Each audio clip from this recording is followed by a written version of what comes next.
Tá aí, galera, informação importante para vocês, né, do Clube de Regatas do Flamengo. É o seguinte, a partir de hoje, a gestão atual, que é a gestão do presidente Rodolfo Landim, será obrigada a simplesmente iniciar o processo de transição para a próxima gestão que está entrando, que é a gestão, né, do Luiz Eduardo Batista, o BAP, tá? O BAP e a sua equipe terão acesso a todas as informações sobre os contratos que foram acordados, né, firmados agora na gestão Rodolfo Landim, ou seja, eles terão posse, né, de todas as informações desses contratos, e o Landim, né, terá que agora sim sentar com eles e passar tudo, né, adiante, né? Lembrando que nos últimos dias o presidente Rodolfo Landim não estava querendo, né, não estava colaborando com esse processo de transição, estava esperando, né, mesmo o dia da posse, que vai acontecer no dia de hoje, tá? Então hoje o BAP tomará posse, né, será ali diplomado, né, o novo presidente do Flamengo, porém ele só assumirá o cargo a partir do dia 1º de janeiro, e aí nesse período teremos ali o processo de transição, que é normal e natural, né, e que acontece em todos os clubes, principalmente quando se está trocando de gestão. E com isso, galera, o BAP já está montando o time dele, tá? E um dos caras que ele traz para o time dele é esse cara aí, ó, Rodrigo Paiva, né, que será aí um dos diretores de comunicação do Flamengo, tá? Ele simplesmente deixou a CBF para assumir o Flamengo. Então o BAP montando um time bem qualificado para essa gestão de 2025, né, ali para os próximos anos, né, os próximos 3 anos, que vai tocar o Flamengo junto com ele. Vamos ouvir o que o Insider Fla gravou, né, sobre o Rodrigo Paiva, novo diretor de comunicação do Flamengo, que vai tomar posse aí junto com a gestão do BAP, né? Vamos ouvir. BAP definiu que Rodrigo Paiva, que é diretor de comunicação da CBF, será diretor de comunicação do Flamengo. E Flávia da Justa será diretora de estratégia e novos negócios do rubro-negro.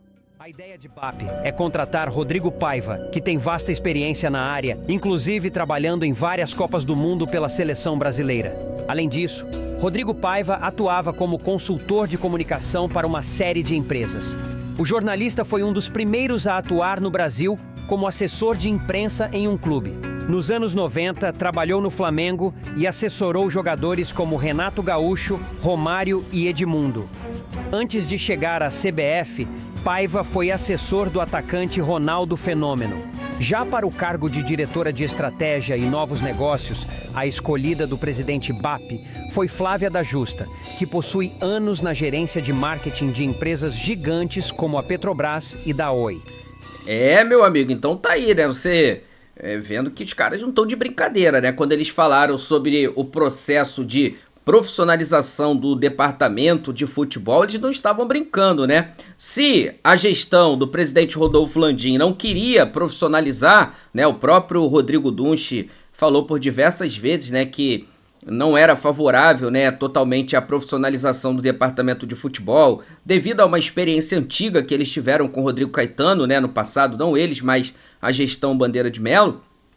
A gestão, né, do BAP, ela simplesmente, né, está aí procurando os melhores profissionais de cada setor, de cada área, e tá trazendo, né, para trabalhar no Flamengo. Então, um cara com muita qualificação, né, um currículo vasto, como vocês ouviram aí, já teve uma passagem pelo Flamengo, né, já trabalhou como assessor de imprensa de grandes jogadores, agora, né, assumindo também essa gestão do Flamengo para o próximo ano. Inclusive, galera, o BAP, ele deixou claro que tem algumas prioridades, tá, para essa nova gestão, ou seja, para o mandato dele. E uma das prioridades, inclusive, o próprio Vene Casagrande trouxe a informação, que será a questão do estádio, tá? Então, diferente, né, do que muitos pensavam, que o BAP não ia ligar para a construção do estádio e que ele, se fosse eleito, não iria, né, levar isso adiante, não é bem assim. Vamos acompanhar o que o Vene Casagrande falou sobre uma das prioridades, né, do BAP para essa gestão.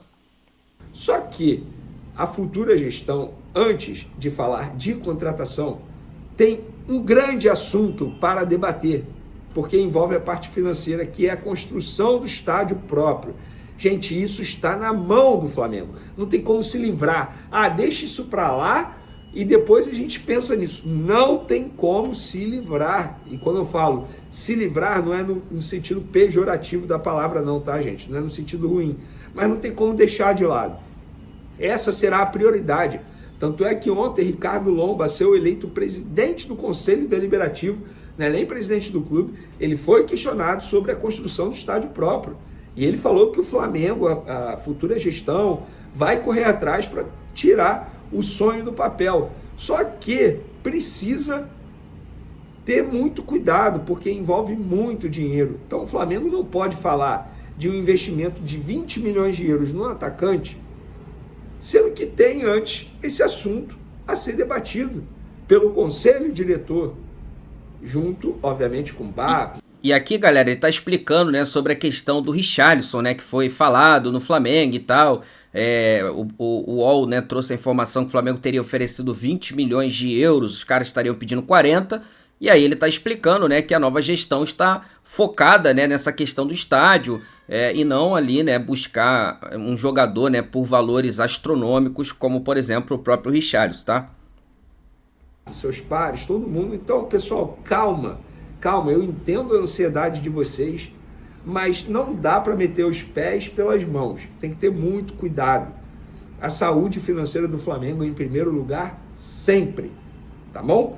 Dito isso, galera, obrigado por vocês terem acompanhado mais um. Então tá aí, então você vê que, né, o BAP ele vai ter aí alguns desafios pela frente, tá?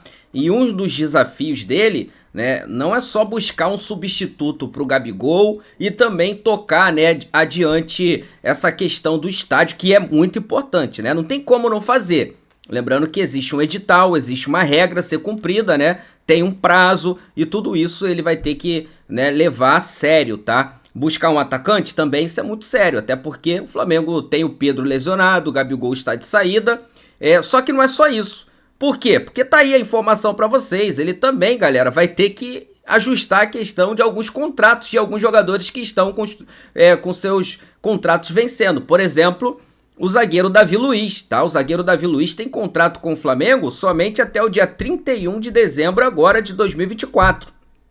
E aí, saiu essa notícia, ó, Vasco faz sondagem por Davi Luiz, zagueiro do Flamengo. Tá aqui, ó. O futuro de Davi Luiz no Flamengo segue incerto. Em meio ao término de contrato do zagueiro com o clube rubro-negro, de olho na situação, o Vasco fez sondagem para tentar entender a condição, né, do defensor de 37 anos. Então, o Davi Luiz, né, com 37 anos e agora, né, no início do ano que vem, completando 38, tá?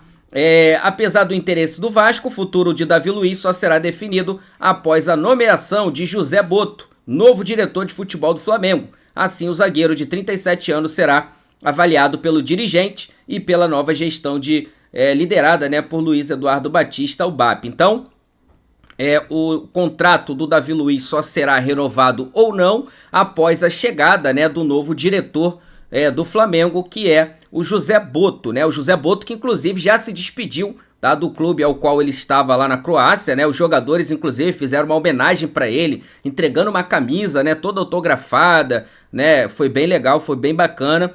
E ele agora, né, estará chegando, desembarcando no Brasil, vai se estabelecer, né, vai ali conhecer o clube, conhecer os jogadores, né, os jogadores que tiverem por ali, né, eu digo da categoria de base, se tiver alguém, né, porque a gente sabe que está no período de férias, ele vai estar chegando agora depois do Natal, e aí sim ele começa, né, ali o trabalho dele de integração no Flamengo, tá? Olha aí, ó, galera, o Davi Luiz fará 38 anos agora no dia 22 de abril, ele tá com 37 anos, né? O Davi Luiz nessa temporada foram 36 jogos, 3 gols, né? Foram 4 jogos pelo campeonato, pela Taça Guanabara, né? O Carioca, 23 jogos pela Série A, 3 jogos pela Copa do Brasil e 6 jogos pela Libertadores, tá? Então, 36 partidas, o Davi Luiz ficou em campo 2.512 minutos, tá? E tem o seu contrato agora se encerrando no final da temporada. Outra situação importante, galera, para passar para vocês é sobre a Globo, que garantiu simplesmente o direito de transmissão da Supercopa do Brasil, que será o primeiro título, tá, disputado aqui no futebol brasileiro.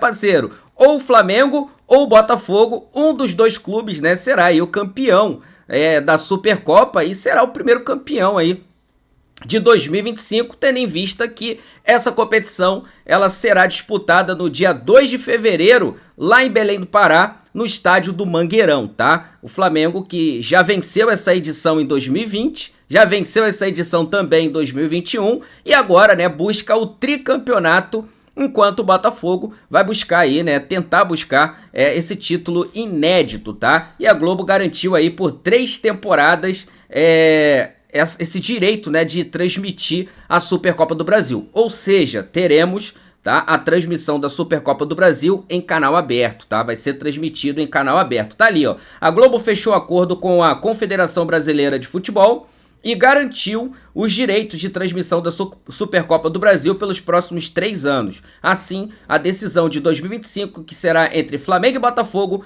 terá exibição em canal aberto. Para garantir os direitos de transmissão, a Globo desembolsou 24 milhões de reais no total, ou seja, 8 milhões de reais por ano, tá? Então, a Globo, né, ficando aí com os direitos de transmissão da Supercopa do Brasil. E aí, quem será que vai levar essa Supercopa do Brasil, hein? Olha, que clássico, hein, meus amigos? Já no primeiro, né, primeiros momentos ali do futebol brasileiro, já teremos um campeão. De um lado, o campeão da Copa do Brasil de 2024, que é o Flamengo, e do outro lado, né, o campeão do Campeonato Brasileiro, que é o Botafogo. Cara, olha, vai ser bem interessante essa Supercopa do Brasil, hein? Será que o Botafogo vai se manter?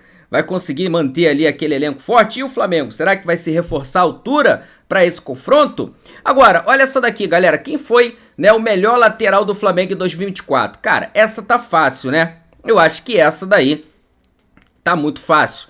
O Wesley não foi só o melhor lateral direito, ou lateral, né, de qualquer uma dos dois lados ali do Flamengo, como também do futebol brasileiro, tá? O Wesley, ele teve ali um momento de altos e baixos, mas deu a volta por cima e simplesmente voou na temporada. Pra mim, outro cara que foi bem também foi o Alex Sandro, tá? Chegou como se não parecia que não ia vingar, mas de repente o cara engrenou e começou a ser importante em jogos decisivos e ajudou demais o Flamengo. Então, pra mim, tanto o Wesley quanto o Alex Sandro foram os dois melhores laterais, já que o Matias Vinha se lesionou, né? Se lesionou naquele jogo contra o time do Palmeiras, no dia 11 de agosto, tá? O Matias Vinha se lesionou. O Varela pouco jogou. O Ayrton Lucas, quando entrou, falhou bastante. Então, pra mim, os dois melhores laterais, tá? Do Flamengo. O Wesley, o melhor lateral do Brasil. E o Alex Sandro, tá? O melhor lateral aí, né, esquerdo do Flamengo, tá? Pelo menos desde que ele chegou até aqui. Pelo menos é o que eu acho, beleza? Tá aqui pra vocês os números, né? O Wesley tem 21 anos, né? Jogou 51 partidas, galera. 51 jogos, tá? 2 assistências, não chegou a fazer gols, mas 2 assistências e várias, né? Várias jogadas importantes. O Varela, né, teve 46 jogos, 2 gols. O Ayrton Lucas, que está com 27 anos, 60 jogos, cara, 60 jogos. Ayrton Lucas jogou muito essa temporada, em 5 gols e 6 assistências. Os números são bons, mas ele falhou bastante também. Muitos gols que o Flamengo levou foi por erros, né, que ele acabou cometendo no sistema defensivo. Temos aqui também o Matias Vinha, que jogou pouco, né? Se lesionou, 22 jogos, 1 gol e 2 assistências. E tá aqui também o Alex Sandro, né? Que chegou logo depois, 33 anos, 14 jogos, 1 gol e 1 assistência, né? Aquele gol lá contra o Corinthians, né? Que muitos falaram que foi falha, né, do goleiro Hugo. Tá aí, né, pra vocês. Beleza, galera? Então, os laterais, né, que se destacaram, né, no Flamengo aí, nesse período, que pra mim, o Wesley, tá? O Wesley foi o melhor aí entre esses, tá? Mas coloca aí nos comentários quem você acha que se destacou nessa temporada, beleza? Então é isso, né? Vou pedir a você que ainda não é inscrito para se inscrever no canal, ativar a notificação no sino e deixar o seu like, tá? Daqui a pouco eu trago mais um vídeo para você, porque afinal de contas isso aqui é a nossa paixão, isso aqui é o nosso amor. Fui, nação!